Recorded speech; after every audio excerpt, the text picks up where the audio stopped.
ఏంట్రా చమేలి ఒంటరిగా కూర్చొని ఏదో దీర్ఘంగా ఆలోచిస్తున్నావు? దీర్ఘం లేదు, దీర్ఘకాలిక రోగం లేదు బ్రో.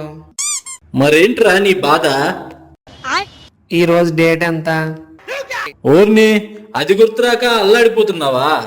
మరి ఇలా ఉన్నావేంట్రా? అబ్బా అది కాదు బ్రో, ఈ రోజు డేట్ ఎంత? ఆగస్టు 14. మరి రేపో? ఈ రోజు ఆగస్టు 14 అయితే రేపు 16 అవుతుందా? ఆగస్టు 15 రా. రేపు ఆగస్టు 15 అంటే ఈరోజు అదే ఈరోజు ఏంటి అంటే ఈరోజు రత్తాలంటి దగ్గర దోశలు తిని 10 దిన్ అవుతుంది. ఈ రోజు గానీ డబ్బులు ఇవ్వకపోతే నీ డబ్బాలు పగిలిపోతాయని చెప్పిందిరా. అదే బాక్సులు బద్దలవుతాయి అంటారు కదా, నీకు అర్థం కావడం కోసం కొంచెం తెలుగులో చెప్పాలే. అబ్బా ఆ మ్యాటర్ కొంచెం పక్కన పెట్టు బ్రో. ఈ రోజు ఆగస్టు 14 అంటే స్వతంత్ర దినోత్సవానికి సరిగ్గా ఒక రోజు ముందనే కదా. ఓ కదా, ముడ్డి కిందకి 30 ఏళ్ళు వచ్చేటప్పటికి ఇండిపెండెంట్ గా బతకడం గురించి ఆలోచిస్తున్నాను తప్ప ఇండిపెండెన్స్ డే గురించి మర్చిపోయానురా. సరే ఏంటి విషయం? ఏం లేదు బ్రో, ఇప్పుడు రెస్పాన్సిబిలిటీస్ ఎక్కువైపోయాయి కాబట్టి పట్టించుకోవట్లేదు. కానీ ఆగస్టు 14 అంటే మనకి ఎంత స్పెషల్ బ్రో. క్లాసులు ఎగ్గొట్టి డెకరేషన్లని అందరి దగ్గర 10 రూపాయలు లెక్క కలెక్ట్ చేసి గాలి లేని సైకిల్ మీద గాలంలాగా ఊరు రోడ్ల మీద తిరిగి ఫ్యాన్సీ షోరూమ్ లో డెకరేషన్ ఐటమ్స్ తీసుకొని నెక్స్ట్ డే కేక్ ఆర్డర్ ఇచ్చి కూల్ డ్రింక్స్ స్నాక్స్ అన్ని ఆర్డర్ ఇచ్చి వీటన్నిటి పేరు చెప్పి వీటిలో ఎంతో కొంత నొక్కేసి క్లాస్ రూమ్ అంతా క్లీన్ చేసుకొని నీట్ గా డెకరేషన్ చేసేవాళ్ళం. అబ్బా ఆ రోజులే వేర్రా. నువ్వెక్కడ డెకరేషన్ చేసేవాడివి? ఆ పల్లవి బోర్డు మీద హ్యాపీ ఇండిపెండెన్స్ డే అని రాస్తుంటే నువ్వు వెళ్ళి దానికి సైడ్ కొట్టేవాడివి. ఓ దేనికి పనికిరానుడివి అనుకున్నా, నా పసితనాన్ని గుర్తు చేసేవరా.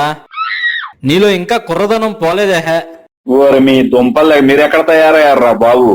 ఏం కుర్రతనం లే బ్రో, ప్రతిరోజు స్కూల్కి వెళ్ళడానికి ఇబ్బంది పడుతూ లేచే నేను ఆ రోజు మాత్రం ఎంతో ఇంట్రెస్ట్ గా కోడి కంటే ముందు నిద్ర లేచి త్వరగా రెడీ అయ్యి ఫ్రైడే స్పెషల్ వైట్ యూనిఫామ్ వేసుకొని ఇండియన్ ఫ్లాగ్ జేబుకు పెట్టుకొని గబగబా స్కూల్ కి పరిగెత్తి ప్రేయర్ అయ్యేంత వరకు ఎండలో నుంచని ఫ్లాగ్ హోస్టింగ్ అవ్వగానే ఈసారి సంవత్సరం బూందీ ప్యాకెట్ ఇస్తారా, మిక్చర్ ప్యాకెట్ ఇస్తారా, లేదా 5 రూపాయల బిస్కెట్ ప్యాకెట్ ఇస్తారా అని ఎదురు చూస్తూ ఉండేవాళ్ళం.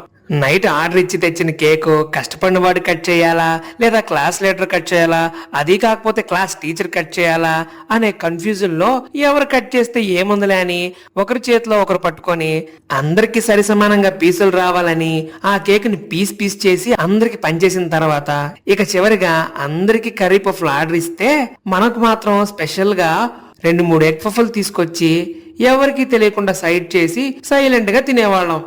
అదేందో గాని ఆ చిన్న వాటిల్లోనే చాలా సంతోషంగా ఉండేది బ్రో. ఇప్పుడు చూడు, బిజీ బతుకులు, మోయలేని భారాలు, తీర్చుకోలేని బాధ్యతలు. ఆ రోజులే బాగుండేవి. ఏమో అనుకున్నాను కానీ నీలో చాలా ఎమోషన్ తాగుందిరా. ఏంట్రా జిలేబీ చమేలి, బాగున్నారా? మాస్టర్ మేం బాగున్నాం, మీరెలా ఉన్నారు? నాకే బేషుగ్గా ఉన్నాను.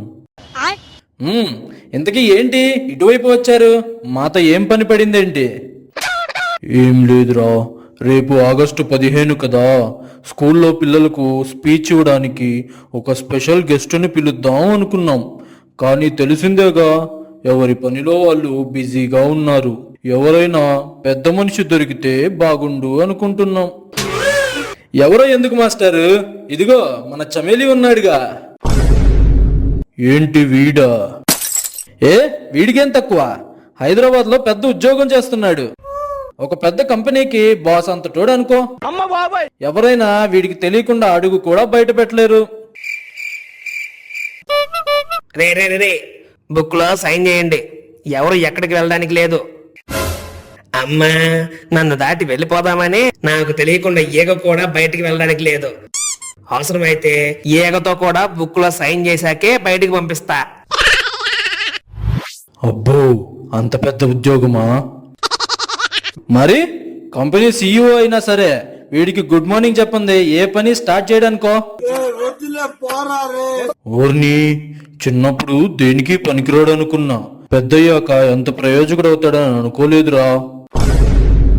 ఒరేయ్ చమేలి, రేపు స్పెషల్ గెస్ట్ గా నిన్నే పిలుద్దాం అనుకుంటున్నా.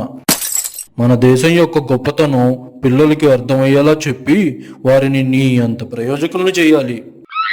ఏంట్రా వీడు ఏమీ మాట్లాడడు? సరే జిలేబీ, రేపొద్దున్నే చమేలిని వెంట పెట్టుకుని మన స్కూల్కి వచ్చేయి. సరే మాస్టర్, మీరు నిశ్చింతగా వెళ్ళండి, నేను చూసుకుంటా. ఏంటి బ్రో నన్ను బుక్ చేసావు? నాది పెద్ద ఉద్యోగమా? వాచ్మెన్ ఉద్యోగం బ్రో. నువ్వే కదరా ఆగస్టు 15 అని బాగా ఎమోషనల్ ఫీల్ అయ్యావు. మళ్ళీ ఆ స్కూల్ ఎన్విరాన్మెంట్ ని నీకు పరిచయం చేద్దామని అలా చెప్పా. స్కూల్కి వెళ్ళడం వరకు ఓకే గాని నేను స్పీచ్ ఇవ్వడం ఏంటి బ్రో? నువ్వేం కంగారు పడకురా, నీకేమనిపిస్తే అది చెప్పు, వాళ్ళకి ఏదనిపిస్తే అది అర్థం చేసుకుంటారు. ఇదంతా సింపుల్ మ్యాటర్ రా. బ్రో వెళ్ళాల్సిందేనా? వెళ్ళక మన మాస్టర్ అంతగా పిలిచి వెళ్తే, అందులోనూ నీదే మెయిన్ స్పీచ్. బ్రో ఆ మాట వింటుంటేనే కాళ్ళు వణుకుతున్నాయి బ్రో. ఏం కంగారు పడకురా, ఏమన్నా తేడా పెడితే నేను చూసుకుంటాగా. ఏమో బ్రో, సర్లే పోదాం పద. రండి రండి, మీకోసమే ఎదురు చూస్తున్నాను. ఇప్పుడే మన హెడ్ మాస్టర్ గారు ఫ్లాగ్ హోస్టింగ్ చేశారు. మీరు వచ్చాక స్పీచ్ స్టార్ట్ చేద్దామని వెయిట్ చేస్తున్నాము. పదండి వెళ్దాం.